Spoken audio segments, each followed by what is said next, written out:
Hi, this is Michael Joy with Absolute Joy. Today we have a long short story. It's kind of a short story. It is about a trip to Africa, and I didn't know you needed a tuxedo when you went to Africa. I ended up in a casino in Mombasa on New Year's Eve. Let me tell you about it.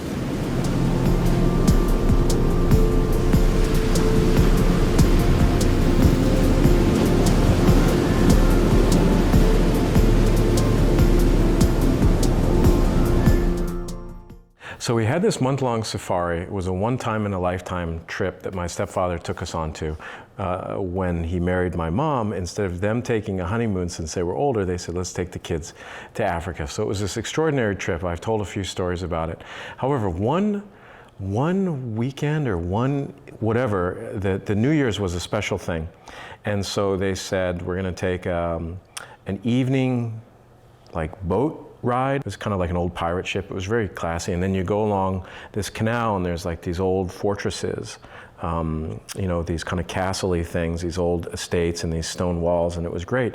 And then we ended up finding our way to this casino in Mombasa, which I had no idea. It felt like a James Bond thing. There were all these really classy people there, always super dressed, and we were just coming from the bush, right? I mean, it's not like we were struggling, but we're kind of gritty, right?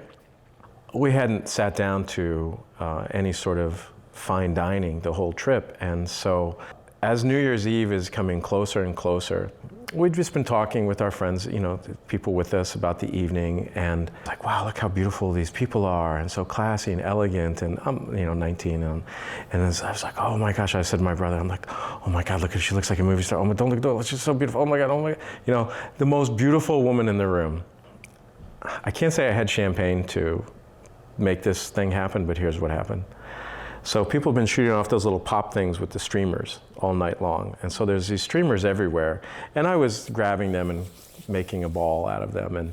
And so at New Year's, I threw this up into the air, and it landed in her champagne glass and knocked her champagne over into her lap. And she stood up and she's looking around like she'd been sabotaged, like someone did this deliberately. And I'm like, Chris, did you see that? And he's like, yeah, who, what asshole? I'm like, that's me, man, I did that. He's like, you gotta go apologize. You gotta go apologize. I'm like, I don't even know what language she speaks. What do I do? What do I do? So I said this little silent, what do I do prayer? And I kid you not, we all had raffle tickets. And my ticket won the raffle. And I went over to her with the winning ticket and I said, I'm so sorry. I'm the one who spilled your drink. Please accept this prize. And she's like, oh, so I was graced by, I had enough trouble with girls to begin with. What do I need to be doing? Dumping drinks in their lap? Seriously? This was a solid universal vote against me. So I survived with the winning ticket. I don't even know what the prize was. It could have been a Ferrari. I didn't care. I'm like, here you go, lady. You look too classy tonight for some asshole to take it down a notch, So that was my New Year's in Mombasa, and I honestly don't remember a thing after that. I was done for the evening. So if you go to Africa and you go to Mombasa, A, take a tuxedo because it's fancy.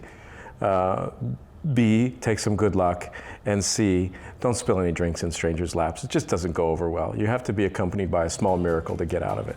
Well, that's what happened. I didn't make this up. It's true.